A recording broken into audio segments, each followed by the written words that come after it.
It's interesting because I mean I have this theory about how theater was born. I mean it's very everybody has these explanations for how the theater started, and there's many tales, many myths, but the one that I think suits me the best and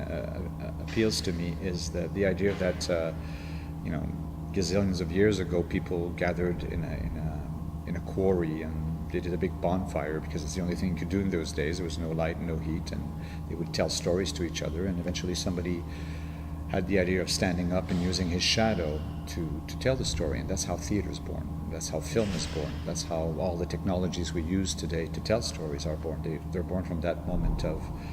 man realizing that he can create figures that are larger than life using that piece of technology, which is a bonfire. So it was important for this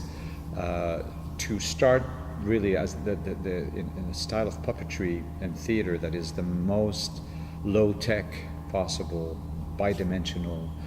which is the very simple, crazy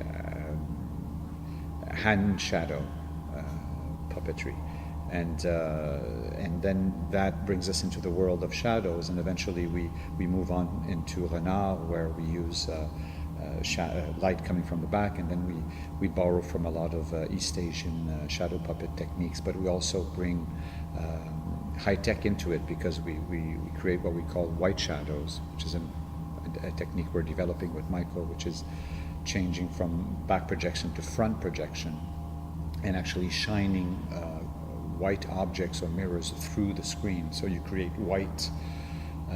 masses instead of black masses. So